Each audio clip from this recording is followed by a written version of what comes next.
to another edition of the Best Business Minds, where we interview business leaders and academics who write thought-provoking books. I'm Marc Kramer, a serial entrepreneur who consults with family businesses and entrepreneurs, and currently I'm teaching entrepreneurship at Vinh University in Hanoi, Vietnam.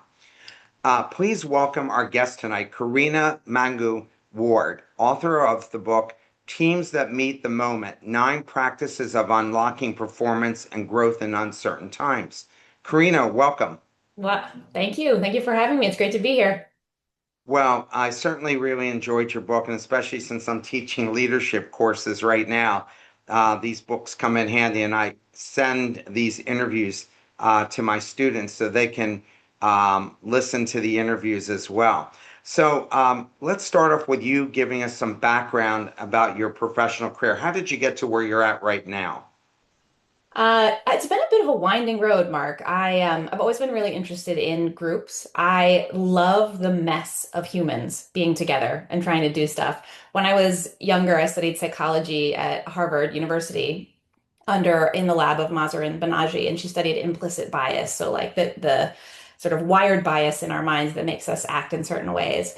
And I got interested in that, but I liked the mess of people too much. It felt a little too clinical for me. And so I expressed that mostly through my love of theater. And I was a backstage theater person, got my MFA at Columbia and worked as a theater producer for quite a while. And and then I had this absolute aha moment where a consultant came in to work in the theater that I was working in, and he said something along the lines of, "What if our organizations could be as creative behind the scenes as the artists we put on stage? What if our organizations could bring out the absolute best creative capacity in all of us in the way that we work and what we produce together?" And it just blew my mind that it could be a job to work on organizations and on teams instead of in teams or in organizations. And I just, ever since I had that moment, I've been pursuing that work. I started my consulting career at an arts focused nonprofit. And then about 10 years ago, I came over to August Public, which is the firm that I work at now. We're a small organizational development firm. And our specialty is around helping teams and organizations navigate through moments of extreme uncertainty and turbulence and just not knowing what's next. And the thing that gets me up in the morning is I'm a pragmatist. Everything I do is about how do we actually help leaders and teams in the messy everyday of organizational life. I'm very allergic to buzzwords. So when someone says organizations should be more agile or more innovative, the question that gets me up in the morning is how? What's the mindset? What's the practice? How do we actually do that? And at August, our mission is a capable team for every meaningful mission. And I truly, that's what I do every day. And I love it. And that's where this book came from. The firm has been at work for about 10 years, and we decided we wanted to write down what we had learned. And so that's what the book's all about. Yeah, I thought it was very insightful. So let's start with chapter one, breaking free of the org chart. Many organizations rely heavily on org charts. Why do they fail in today's environment, and what are leaders missing? Yeah, org charts are, I think about them as one of the great illusions of organizational life. They tell you who reports to who, but they tell you almost nothing about how work actually gets done. And in today's environment where all the challenges are complex and cross-functional and constantly shifting, that gap between the organizational chart and the actual work is where most teams just fall apart. And I think that what leaders miss is that high performance work the work itself should be the organizing principle, not the org chart. In the book, we cite this really sobering piece of data that three-quarters of cross-functional teams are dysfunctional. And I mean, I expect that many of you experience that in your day-to-day life. And it's not a talent problem, and it's not a strategy problem, and it's not because people aren't working hard enough. It's because it's a structure problem. Teams are assembled based on who's available and who reports to who, rather than a clear mission and the right capabilities. The other place where org charts get us stuck is, they assume that teams are fixed. But in today's world, teaming really needs to be fluid, and teams need to be formed around purpose to do the work and then change when the challenge changes. And so leaders who cling too tight to the organizational chart, they're just going to get stuck, Oh, yeah, no question about it. And I do agree with you about the three quarters being dysfunctional. Um, right? yeah, you rarely ever see these things work out the way it theoretically is supposed to work. I You just want to say, this is one of the great tensions of organizational life. Like cross-functional teams are the engine of value creation, and almost all of them are dysfunctional. And I think that the book is all about why that gets us stuck and how to get unstuck in that space. you emphasize organizing around purpose instead of hierarchy. What mindset shift is hardest for leaders to make here? Yeah, in the book, we talk about moving. The mindset shift is roles, not souls. And what I mean by that is most leaders, when they're putting together a team, they think, who do I trust? Who do I know? Who reports to me? Who have I worked with before? I think it feels efficient in the moment to put a team together that way, but it actually really limits our capacity to create value as teams. So what we push with our practice leaders to do is instead start with the work, start with the purpose, start with the outcomes, and then ask what roles do we need in the room to be successful? And by that, I mean, what capabilities do we need? What decision authority do we need? And only then, once we are clear about the roles on a team, do we fill it with souls.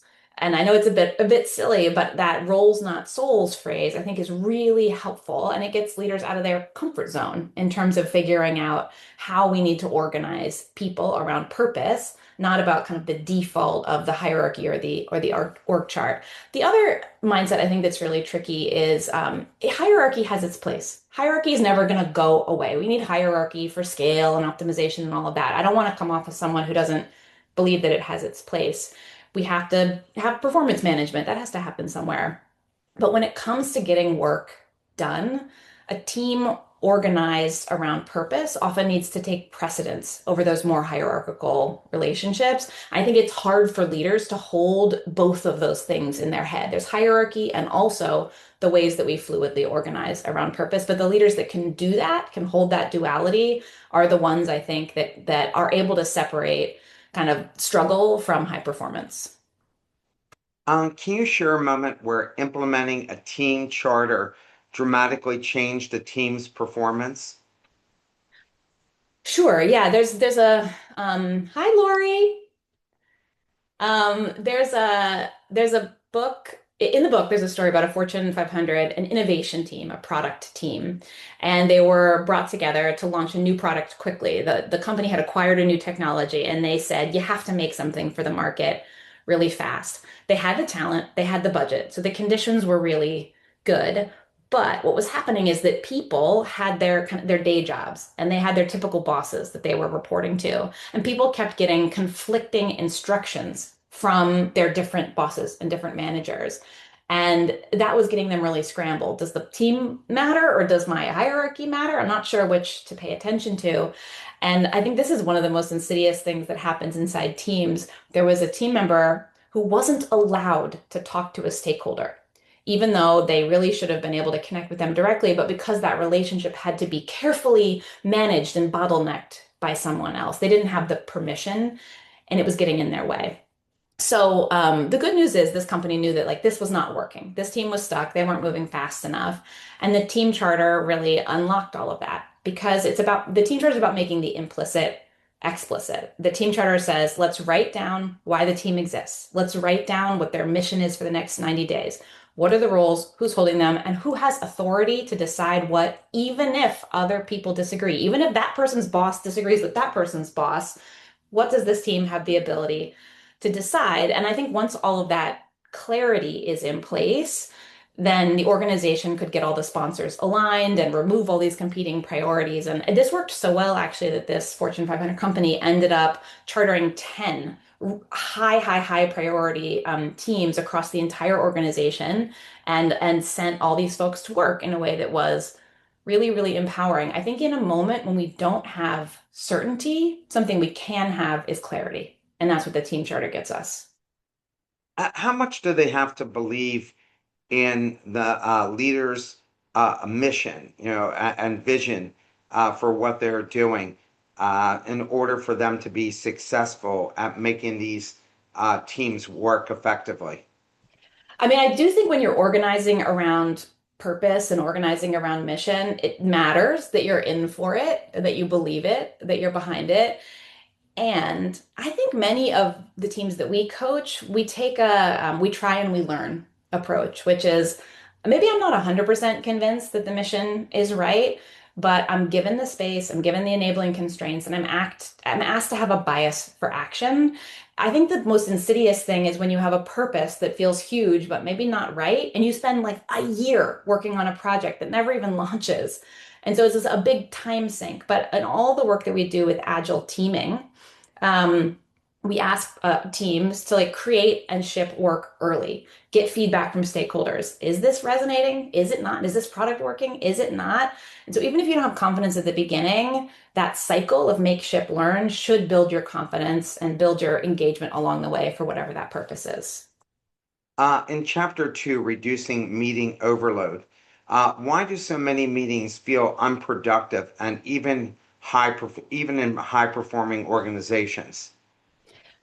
It's a great question. I think the core problem is that we treat meeting as a single category. Let's have a meeting. Should we meet on this? Let's meet on this. We often say that to each other when there are actually different types of work that happen in different types of meetings, and they require different setups and different participants and different types of facilitation. And I think when you lump all of that together in a one size fits all, 60-minute calendar block, you end up getting meetings that try to do everything and do nothing particularly well. I don't know about you, but I've been in many meetings that are like one part status update, one part brainstorm, one part revisiting that decision we made in the last meeting to see if people still feel comfortable with it, and one part note taking. And maybe somebody gets clear about a task. And when we're doing all of those things, we're not making fast progress on much of anything. So in the book, we talk about these four different meeting types, and I think getting clear on what mode you're in is really important. The other thing I think about is, I don't know, we're all overwhelmed, and we all want to. There's so much change happening in the world right now. Meetings have become a proxy for work. If I'm meeting, then I'm working. If I'm meeting, then I'm busy. And when people are feeling uncertain, I think there's a knee-jerk response to schedule a meeting because it feels productive. But the best teams that I've worked with treat meeting time as like genuinely very precious. They ask before every meeting, what is this gathering trying to do? And if they can't answer that clearly, they know to cancel it or rethink it entirely. Because sometimes the most meaningful thing you can do is move a piece of work forward on your own. And you just have to sit with the discomfort or the uncertainty that you're wrestling with because meeting isn't actually going to solve for that. I think a lot of leaders have been told that they have to have constant communication, or there's a gap there. And so they have too many meetings thinking it's the right thing to do, right? They think I they com need to over communicate. I completely agree, but I think that one of the root causes of that actually goes back to what we were talking about before, Mark, which is when we're trying to work in the org chart and we're dealing with like this boss thinks this and that boss thinks that, and we're not sure who's empowered. A lot of meeting time in modern work is just coordination and political navigation rather than really moving the work forward. So I think when we empower teams and give them clear boundaries around their work, they spend less time coordinating and politicking and more time working and getting and creating value for whoever their stakeholders are. And that's a big shift, I think. Here's a question from the audience. What is the biggest mistake leaders make when trying to accelerate their team's performance? What's the biggest mistake leaders make when trying to accelerate their team's performance? I mean, I think I talk in the book about three lies we love. And I think the third lie is that if we just work harder. So I think the biggest mistake leaders can make is asking their team to put their nose to the grindstone, to hustle, to 10x their capacity. Um, in processes that aren't working, right? Working harder is just going to make our work harder when we're not working well together. And asking teams to like sort of double down and dig in when the purpose isn't clear. So I think we have to go upstream and clarify like what is the value we're trying to create? What is this team all about? I think the irony of trying to move faster is sometimes it does require a bit of slowing down, getting clear and getting explicit in order to move forward? Um, Great what's the question. biggest what's the biggest mistake leaders make when they're designing the actual meetings? I don't think this is going to be a surprise to anybody, but inviting too many people. I've been on many a meeting with 15 to 20 people, and they're not getting anything done. The instinct comes from a good place. We want to be inclusive, I think. We don't want people to feel left out, and we want buy-in. These are all really good and important things, but the result is many meetings get too big for anybody to make a decision, or they get too diffuse to do real work. And I think it's really demoralizing for people to show up to a meeting expecting to, contribute meaningfully and then not actually be able to. In the book, I distinguish between four different meeting modes. The action meeting mode, which is a short weekly check-in focused on like progress and blockers. Collaboration meeting, where the team actually rolls up their sleeves and does work together. A demo meeting, where you're sharing work with stakeholders, and a retrospective, where you're reflecting and improving. This is drawn from kind of classic agile sprint, agile practice, and applying it a bit more broadly. Each of those modes has a different optimal size. If I'm doing a collaboration meeting and we're trying to roll up our sleeves and draft a strategy, probably no more than 5 people, but a demo meeting where I'm sharing work, maybe up to 10 to 15, because that mode works for that amount of people. So I think it's when we mix the mode and the mission and the people, that's where everything starts to fall apart. The team could only change one thing about how they meet tomorrow. What would have the biggest impact? It's a great question. I think anytime you find yourself holding that generic, let's connect, let's talk, a talking meeting, anytime you have a meeting where you're not able to name what mode are we in right now before we meet, I think the change would be stop doing that. I think that the change would be to name explicitly upfront what the meeting purpose is, and if we don't have a purpose, cancel it. And this simple practice is the first step out of, I think, what we all experience around meeting overload and getting into a healthier rhythm of work for our teams. You talk about cadence as a competitive advantage in chapter 3. What does this really mean in practice? Um, Let me ask you a question, Mark. How many days do you think it took Google to decide to buy YouTube? Oh, how many days? Or how long? I I would say maybe a couple months of really evaluating it, having internal conversations. Where's it going to fit in? How you're going to transition the people, and all these things of all of the ingredients of putting that cake together. So I would think anywhere from 60 to 90 days. It took them 10 days to decide to buy YouTube. And my understanding of that story is that that comes from Eric Schmidt's experience as a pilot, where when you're flying a plane, the danger of inaction when you're faced with a decision point is often much greater than the danger of taking action. And the lore of this story, as I understand it, is that at Google they had a cadence of every 2 weeks of coming together and making critical decisions. And so they never went more than 14 days without having a moment on the calendar to say, do we need to take a call?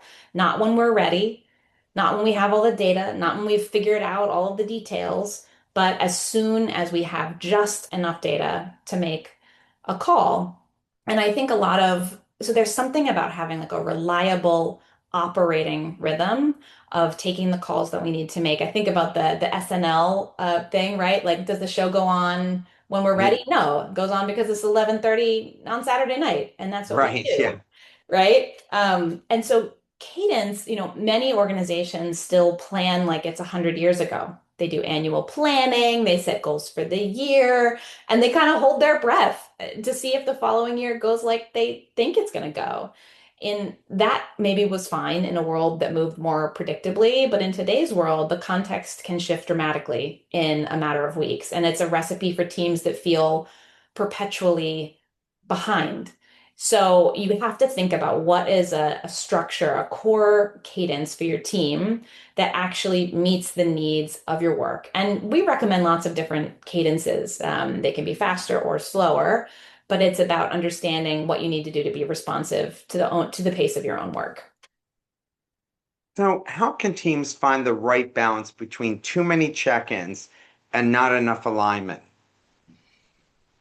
Yeah, it's a good question. In the book, we talk about three different, I want to say cadence is not one size fits all. And the most powerful thing you can do as a team is ask, what does our work require? Are we meeting too fast, too slow, or just right?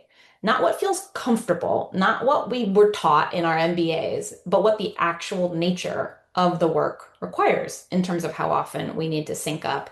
And I think the skill of discernment, the skill of a team noticing the tension of we're not meeting enough or we're meeting too much, that's the baseline. That being said, at August in our practice, we often coach teams to develop a cadence that's like prioritize, make, ship, which is a very classic agile cycle. And if you want like a really fast cadence, that's daily. Morning stand up, collaborate all day, ship something to stakeholders at the end of the day. For most teams, a week cycle makes a bit more sense. So we're syncing on a Monday, building through the week, shipping on a Friday, or demoing on a Friday. But some projects, particularly complex cross-functional teams, you might be looking at a cadence that's more like every 2 weeks. In one client that we worked in, we were having demo meetings with senior stakeholders every week, and their brains just started to melt. It was like too much. And we slowed that down to every 2 weeks, which meant attendance was great. And we didn't actually need that much urgency. And those meetings ended up being the biggest unlocks to get decisions unblocked and made to move the team forward without the blockers. Some people feel super frustrated when they're in these meetings, like they feel like they're not getting any work done, like they feel empty from the experience. I think my experience is that that happens when we default to how we usually meet, which is like, can we sync? Can we talk? Let's process what happened in the last meeting, or we had that meeting where we were supposed to be clarifying to-dos, but then we didn't actually. So we have to have the meeting after the meeting, and the meeting before the meeting, and the prep meeting for the meeting. To me, it's when meeting culture kind of like blooms like algae. That's when we get in trouble. But when we have clear purpose and we're in and we're out in the least amount of time possible, I think that's when people feel energized. There's also something about like in a world that feels on fire, our nervous systems need predictability. So if I know I'm always on Monday gonna get my question answered or I'm gonna get my need unblocked, I'm able to get out of firefighting mode. And that's what I see many teams in firefighting mode. Just alarms ringing all the time, 11 p.m. meetings going on the calendar. And that to me is what's exhausting, more so than being in meeting time in general. Purposeful meeting time to me is energizing. When you bring this is a question from the audience. When you bring the souls in last, how do you make them feel like partners in the work rather than just resources filling a capability gap? That's a good question. I think that when you say to someone, you have the capability and experience that we need to meet our mission. You can bring some part of yourself, some part of your experience to this work, and we know that it's essential, that it's vital, and it's like it's you and just a few other souls filling those roles. I actually think that's really energizing for folks. The other thing that we often do is people feel confined in the little box of their job description. What I'm supposed to do, what I'm not supposed to do, who do I report to or listen to. When you are filling roles, with souls, often those roles lay a little bit outside the messy edges of their job description. This is where we have people who get stretch assignments or who are recognized for a skill, whether it's relationship building or trust building, analysis, that might not even be in their formal job description. It can really light people up to be seen for their talents and then put on a team specifically for their talents, not just because they happen to be in somebody's reporting line. What are the warning signs that a team's rhythm is actually slowing them down? Yeah, I want to come back to this idea of the firefighting mode. I think when whatever weekly rhythm you were, or whatever rhythm you were trying to have, ends up getting collapsed into things that are urgent or reactive to whatever crisis is going on, I think that ironically, even though you're meeting more and with more urgency, actually slows down the real work. If you're in an action meeting and you're supposed to be getting unblocked, but it becomes a lengthy status meeting on what went wrong last week and becomes a blame game, then that's actually a way of slowing you down. When you have a good cadence, you are creating, not reacting. So I think that the first warning sign is if we feel like we're in reactive mode. I think the other warning sign that I see is when we stop sharing with stakeholders. So in the August practice, that's like the demo meeting where you say, here's what we're working on. Can we get feedback? When teams get overwhelmed, that is honestly the first thing that I notice gets dropped. They're like, well, we don't have time to talk to sponsors and talk to stakeholders. We just have to get on with the work. But the insidious thing that happens there is that we stop getting signal from users and stakeholders. And so it's much more, we lose the feedback loops that we need to get good work done. So unfortunately, when you cancel those feedback loops, it means that there's going to be a big problem a few weeks down the line. So you feel like you're moving fast now, but that is going to catch up to you later and slow you down. In chapter four, navigating tough trade-offs, why do teams struggle so much with trade-offs even when the choices seem obvious? Yeah, I love this topic. Have you read this book, Subtract, Mark? You heard of that one? Yeah, I've heard of it, but I haven't read that book. It's so fascinating. And the idea of it is that we are neurologically wired to add and to not subtract. It's super fascinating. When people are given a problem to solve, they almost universally choose to reach for a solution that's adding something, add a process, add a role, add a new initiative. I was in a workshop 2 weeks ago and I put up on screen for people two sets of blocks. It was a stack of 5 blocks and a stack of 4 blocks. And I asked the group, how would you make these equal? What are you going to do? Almost every single person said, add a block. And then one person was like, well, divide that block in half and then get another half a block and put that. When the easiest thing you can do is just take that one block off. But that occurred to almost no one. And I think this gets worse in organizations because we reward activity. We reward building systems. Performance reviews focus on how many outputs did you have. And when we celebrate this culture of busyness as a proxy for, feeling important, feeling valuable, so that organizational culture piece combined with our human cognitive bias not to subtract, it means it gets really hard to say no to anything. And, even when subtracting something would be the right thing to do, we find ourselves defaulting to yes. When we make trade-offs, it requires an incredible amount of courage to make an explicit choice. We're going to pursue this instead of that. It also means someone it typically has to be accountable for that call. And in many organizations, this is so tricky. Ambiguity feels safer than commitment. People avoid trade-offs precisely because they create clarity about who decided what. And in the book, we talk about the practice of even overs, which is a good thing A, even over, or even at the expense of good thing B. And it's uncomfortable because it's honest and it surfaces the real thing we're choosing to do and to not do.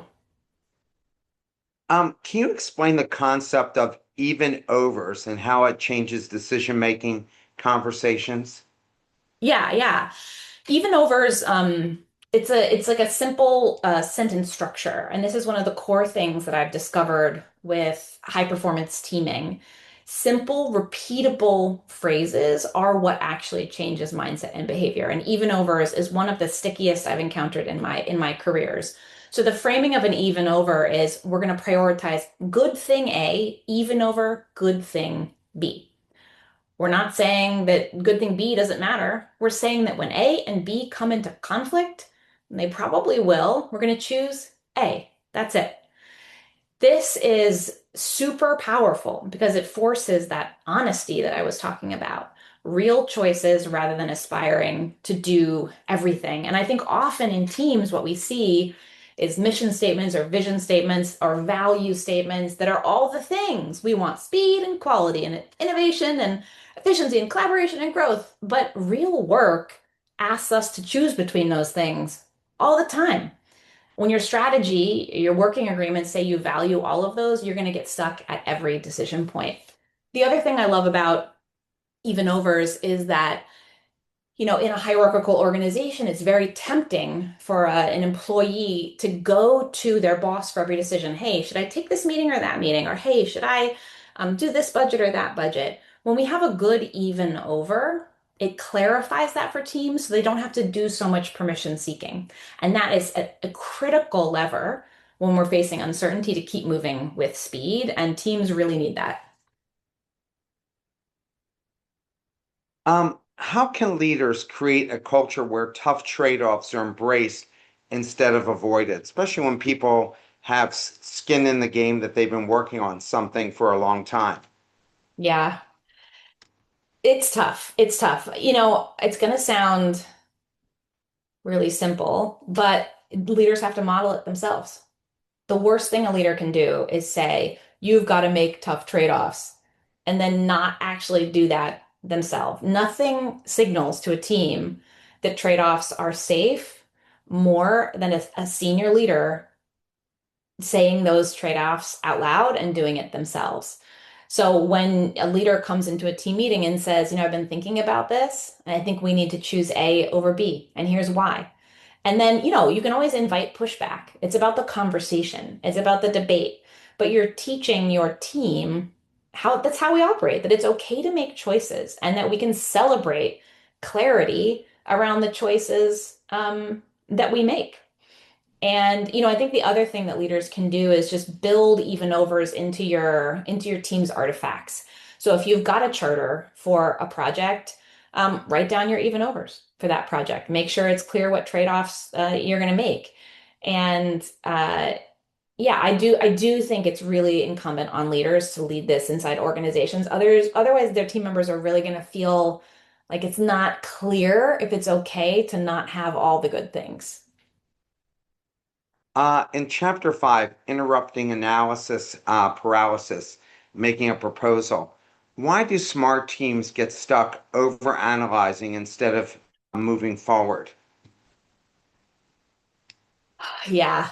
Um, I think I'm going to speak personally on this one. Like, I identify as a smart person, and I am extremely vulnerable to analysis paralysis. And I think that happens for me because I can see complexity so clearly. Like, I am very good at being like, I can see the risks, I can see the edge cases, I can imagine 17 ways something is going to go wrong. This is a gift.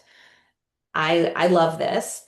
And in fast-moving environments, especially where things are uncertain, I know for myself that it can become a real liability. I see this often in like engineering teams or teams with lots of technical leaders, that their sort of like powerful analytical minds can make it really difficult to move forward when there's so much to analyze. And, we were talking about this before with the even overs. There's a social dimension to this, which is that in most teams, when you make a proposal, you put something forward, it makes you accountable for it. If it goes well, great. If it goes poorly, you're on the hook, you're on the record as the person accountable for that. And I think the perceived kind of cost of a bad proposal often outweighs the perceived benefit of a good one. The perceived reputational gain of saying, I see the problems, I see the risks, here's where this could go wrong, outweighs the perceived benefit of saying, I propose we move in this direction. The issue is there's good research on this that says analysis paralysis isn't about lacking information. Teams typically have enough information to make a call and to move forward, but what they lack is shared permission to act on incomplete information.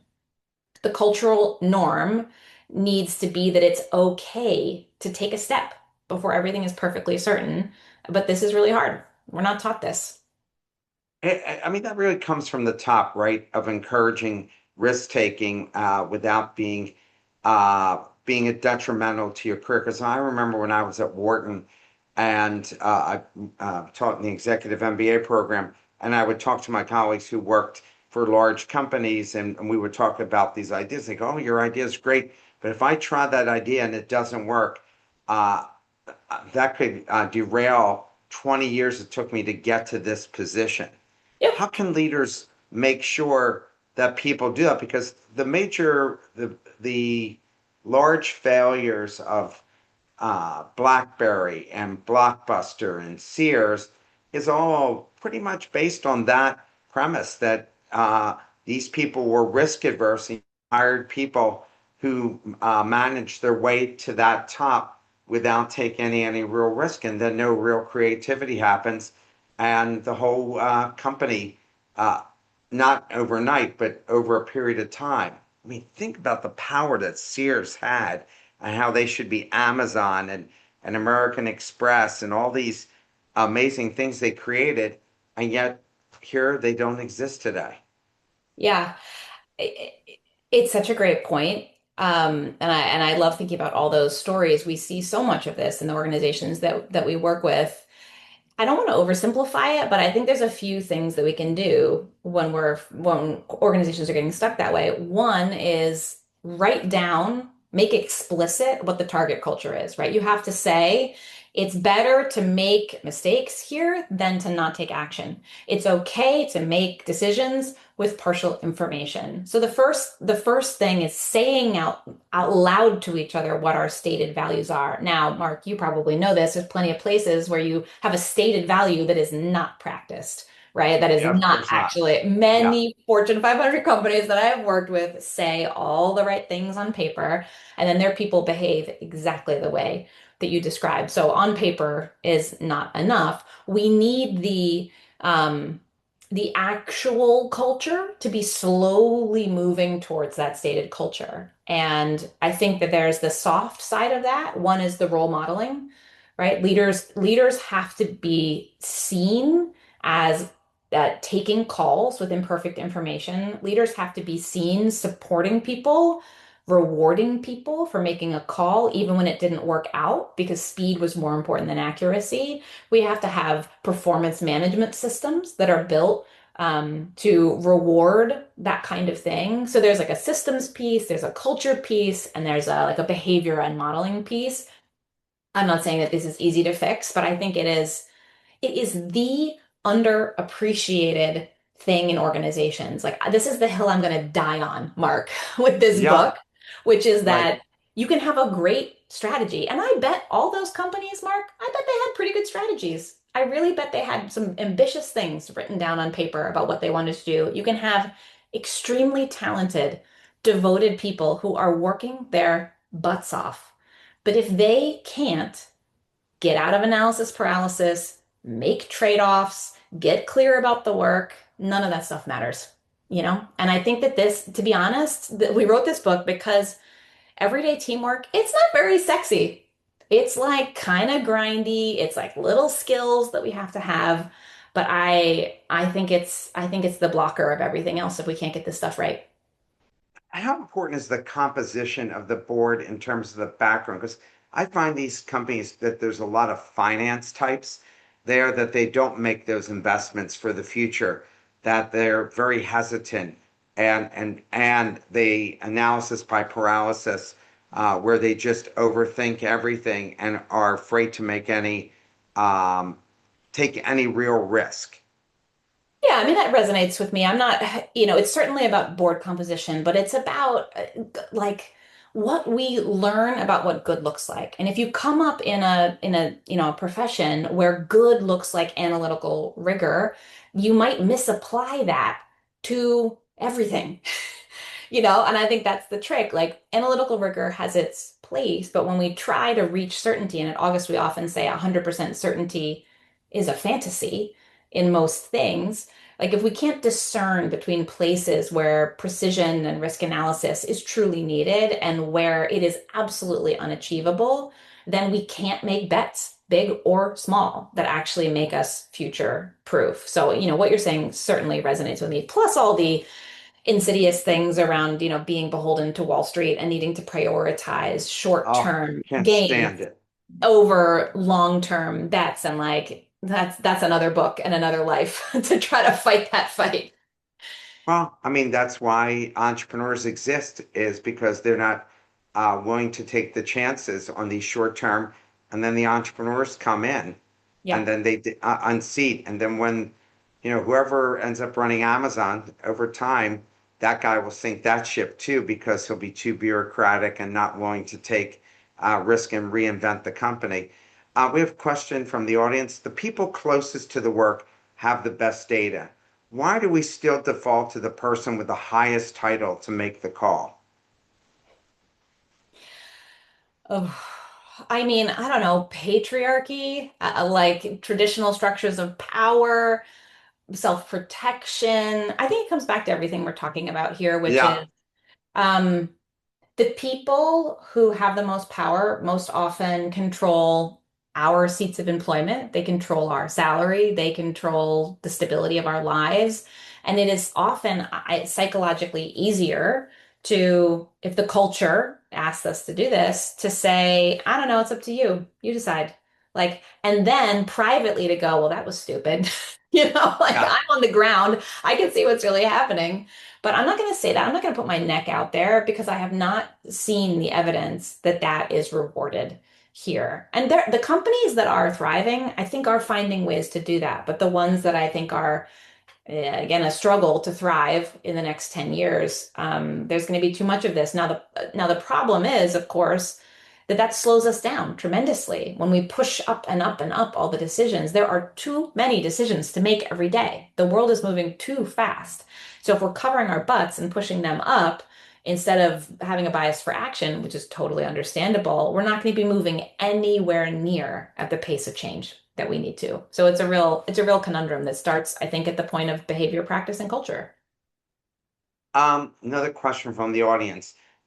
Might failures like Kodak be based on making a choice and it's just turning out wrong?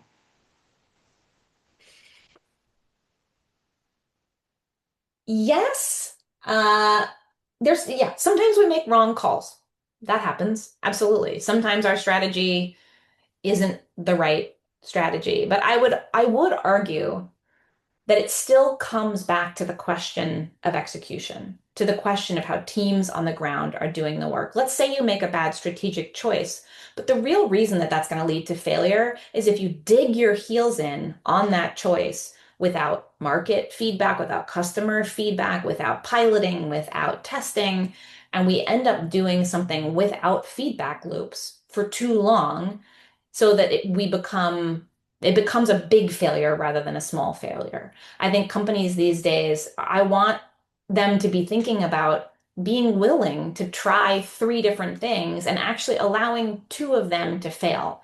Where we get stuck is when we make a single bet, move in a single direction, because the world is too complex for us to have a single plan, right? We always have to have several emergent strategies that are moving continuously and assume that some of them will fail or die on the vine. And the key, though, is to learn to let things fail fast rather than hanging around way too long, eating resources and like reopening them and retrying them. The courage is to actually allow things to fail so we can go on and bloom other strategies. Yeah, there's a book about fail fast, right? I forget what the name of that book is. But you're right about that. I think in a lot of cases like Kodak, that people who are in power then care about the quarterly bonus more than the future. And so they go, hey, we're making such fat margins on film. Let's just ride it out because once the horse dies, they'll just get another horse and move on to another company. Where an Yeah. entrepreneur would make that absolutely make those changes and say, clearly this is the direction they're going. That's and we should go there. One of my students looked up, and I didn't know this, but Blockbuster made $1 billion a year on late fees. And so, when Netflix came to them and said, "Hey, buy us for 50 million, this is the direction," they're looking around the room saying, "Clearly, these guys don't know that all our money is made in late fees, and we're not Right. giving up late fees. And what are we supposed to do with all the franchises we sold?" So they would really have to tear down that business the way it is in order to go on to the next iteration of it, right? Yeah, To go and do that. I'm sitting here thinking about something though, Mark, which is it would be one thing to make that choice, to say we're only maybe going to be able to ride this for another few years. Let's ride this business model till it dies, and then let's go do something else. Like, Yeah. I think that could be okay because I have spent my entire career trying to help organizations question the fundamental assumptions that are driving everything they do, like our business model is late fees. And it's really hard. It requires a humility. It requires a vulnerability. It requires an openness. And not everybody is like ready for that. I think it's so it would be one thing to say, let's ride or die this till the end and make all the money we can and then move on to something else. What I think is the problem is when people maintain the fantasy that it's going to keep working forever, Yeah. that we've found it. Because you know what? The wins don't last, but the losses don't either. And we have to accept the idea of the deep impermanence of all things. And maybe that's a little bit too, I don't know, Well, Zen. that's the problem with BlackBerry, right? I mean, when you read the BlackBerry story, it was still being run by the founders, and he just didn't believe that people cared about having a big screen and all the things, and blew this enormous lead. It was like a 20-point lead with 60 seconds left, and he blew the entire lead that they had. And we've seen that over and over again. Lots of companies have done just that. Um, in chapter five, interrupting analysis paralysis, how does shifting from discussion to making a proposal accelerate progress? Yeah, I mean, in the book we talk about, have you ever been standing on a street corner with your friends and going, "What should we have for dinner? I don't know. What are you in the mood for? You're Yeah, gluten-free, right? What are we yeah. gonna, what do you?" And when someone makes a proposal, and by that I mean something as simple as I propose we have Chinese food, it changes the entire geometry of the conversation. Discussions in workplaces and in friend groups are often circular. We turn the problem over and over and over, and we add more and more perspectives, and we add more and we produce more and more complexity. But a proposal creates like a focal point. It allows us to have something to react to and build on. I think where we have to be careful around proposals is it's not about the proposal being perfect. It's about having something to engage with that's meaningful, to push back on, to improve, or to say yes to. And I think one of the things where I'm always coaching leaders to do is hold proposals lightly. This is not the same as heroic leadership, which is to say it's going to be Chinese food or else. It's not about defending your position, but offering a starting point. What advice would you give to someone who's hesitant to put forward a proposal in a high stakes environment, which we've been talking about for a while here? Yeah, I think I really think it's a mindset challenge to say I am not presenting with my proposal a hill to die on. I'm giving my proposal as a gift. When you make a proposal, you are taking on the hard cognitive work of translating swirl into a concrete path forward. So I really, you know, how we're all taught feedback is a gift. And so we have to like get comfortable with that. Like, oh, this is hard, but feedback is actually a gift. I feel the same way about making a proposals. making a proposal is a gift to a group. And, I think one other thing I think about with this is it connects to everything we've been talking about, Mark, which is it's actually the most dangerous move in a high stakes environment is not proposing something. It's letting a high stakes moment drift forward without a clear decision. So if someone's feeling hesitant to put something forward, I would say I think you should be more hesitant to not. In chapter six, avoiding consensus trap, many leaders believe consensus feels leads to better decisions. Why can it actually hold teams back? Yeah, consensus, it has such a good intention. It's really a beautiful thing. The fantasy, it can include everyone. It can surface all perspectives, make everyone happy, get everyone on board. I love that.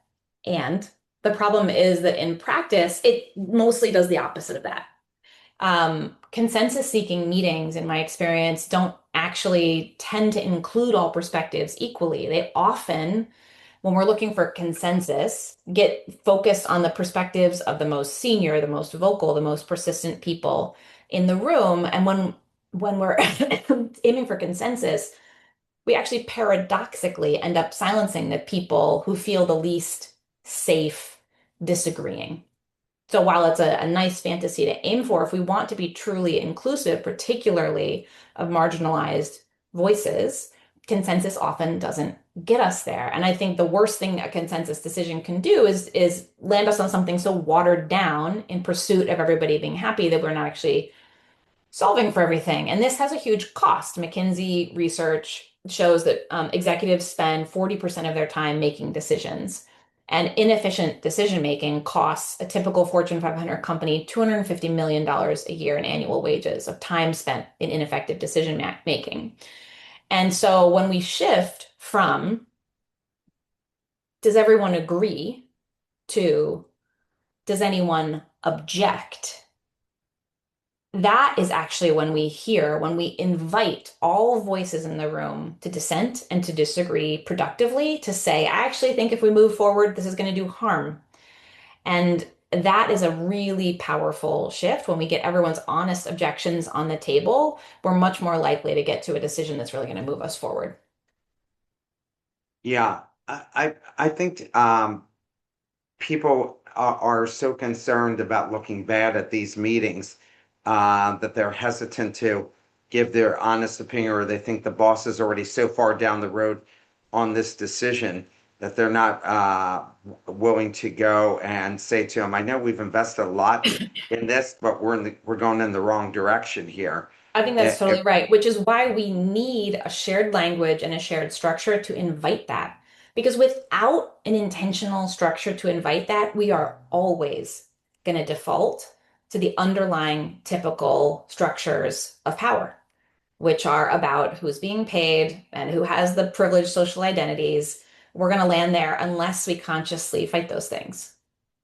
Oh, Jeffrey Emmel is now like part of the case studies about how to destroy a Fortune 500 company. But I don't think any of these guys, right, make these decisions with the idea that they're going to be wasted or bad or whatever. And then it's not like they're making them by themselves. They're hiring the smartest people from Harvard and Wharton and Stanford and all the other schools around the world. And yet it still turns out badly for them. I mean, look at how far GE fell. That's now just nobody even thinks of GE. Some people don't even know they exist anymore, and they're broken up into three companies. Where did these guys go wrong after being a superpower and now just an afterthought? I mean, it's going to be hard for them to recruit MBAs from the best schools because who would want to work there? Yeah. I think a lot of it comes down to what we're talking about. There's like a life cycle in organizations where they get too confident, and they're too convinced of their own mastery. We were working with a Fortune 500 CPG company, and they were about to put out like a really high visibility commercial. And there was a big meeting about this, and everyone was asked, what do we think about this? But it wasn't a genuine invitation. And there was a young, talented, clear-minded person in the room who was like, I think this is a bad idea. I really believe that this is a terrible idea, bad for our reputation, bad for outcomes. But they weren't able to voice it because of the culture, because of the confidence of the leadership. And I think when we find ourselves in a situation like that, then the likelihood of missing important signals from the edges of an organization, those add up and those multiply over time, and those lead to errors that are really difficult to recover from. Yeah, I mean, look at Steve Ballmer. Microsoft was basically dead for 10 years. I remember students didn't even want to interview with Microsoft. And now, under the current leader for the past 10 years, Microsoft is a thriving top three most valuable company. Lots of people want to be recruited there. His whole way of managing people I mean, they've done a and they've the done a vision. huge push on growth Yeah. mindset at Microsoft, right? Very visibly saying we can get better at things, we make mistakes, this is how we do things. Another example that comes to mind about this is have you heard about the Netflix example around Stranger Things? Go ahead. Yeah, it's like when that came to the desk, as I understand it, my memory of this is when that came to the desk of the big boss, he said, I don't really get this. I don't really this 80s thing, it's a kid's show. Like if I was making the decision, I wouldn't do this. But they had designed the organization such that he wasn't making the decision. It was a member of his senior staff inside the organization who was closest to the work, who had the best data, who was convinced that this would resonate. He had the domain to make the decision, even if the big boss disagreed. And this is one of my favorite examples because, Reed Hastings said, okay, this is your domain and gave a good enough budget to get it going to see did it land. And that to me is like the notion of subverting the structures of power, not just talking about empowerment and bias for action, but actually distributing power deeper into organizations. So it's just that I can make a call, even if someone more senior than me disagrees, leads to juggernauts like Stranger Things. I think that's incredibly instructive for companies of all sizes. Question from the audience. As a leader, if my team is sending no proposal at all, have I accidentally built a thicket that makes them afraid to fail? Should I value their speed more than their perfection? I mean, I don't know the situation, but one possibility is, yeah, one possibility is that they are defaulting into this dynamic we're talking about, which is to protect self, to manage self-image, even at the expense of putting good ideas out into the organization. And again, I think that's very typical. The other gap might be is that people just don't have the skill. They don't know that behavior because they haven't seen it modeled and they weren't taught it. So my first line of defense would be to say to someone, what's your proposal? How about you make a proposal? What would be your starting proposal? Just ask for it. And I think that subtle shift and say, like, what's your starting proposal? And then let's work through it together. Asking for it, creating the invitation is the most powerful act. And then you have to actually respond well to it. If you're going to ask someone for a proposal and then you're going to come at it with the mindset not of building, but of destroying, of demonstrating your own competence at the cost of creatively engaging with that person's idea, then you're not going to get anywhere. So there's the behavior piece and then the kind of culture and reception piece of it, and those things have to go together. Yeah, Lori, I think Yeah, that just something as I'm simple as one. what's your invitation, like that can feel very safe and inviting to people. So, last question. AI obviously just came out of the blue 3 years ago in terms of us having it in the palm of our hand. And now a lot of leaders are basically using AI as the feedback machine for them. They're putting these ideas together, asking AI, refining the ideas, and almost maybe starting to think, do I actually need, I can reduce the number of staff that I actually have, and do I really need to ask all these people? What role should AI play in the idea of evaluation of ideas? That's such a good question, and such a tricky one. I'm going to come back to a study that I read. I was on sabbatical this summer, and I saw a study coming out of Procter and Gamble, and it had four test groups. One was a test group where there were one person working alone, another was one person working with AI, another was two people just working with each other, and two people working with AI. And the data showed that the vast majority of the breakthrough ideas came from the team that was two humans working with AI. I'm going to hold on to that as long as I can. There's something that feels very resonant and very true to me in that, which is the interplay between two people who can use their judgment and all of their tacit knowledge and have the relational complexity of wrestling with each other and questioning the output of AI, plus the work of AI. I mean, AI is incredibly powerful. What I see it doing is like leveling up the baseline quality and rigor of a lot of starting proposals. It means we can start a little bit farther ahead, but we have to combine it with human intelligence and ideally human collaborative intelligence, not single human intelligence. So I want to hold on to the idea that teaming AI integrated into teaming cultures is a really, really powerful tool. Karina, it went way, way too fast, the hour. I so appreciate the opportunity to talk to you about your book. It was an amazing book. And I think my students will get a lot out of this interview. And you're so, obviously, you're a fabulous consultant that gives great, thoughtful advice to your clients. So I really appreciate it. And I hope that we'll have you back again for another book that you'll work on. Let's see. I'll call you in a few years when that one's done. This is really wonderful, Mark. Thanks for all of your great questions, and thanks to the folks in the audience who are throwing out questions as well. Appreciate it. That everyone have a wonderful weekend. So appreciate everybody joining in. Take care, everyone.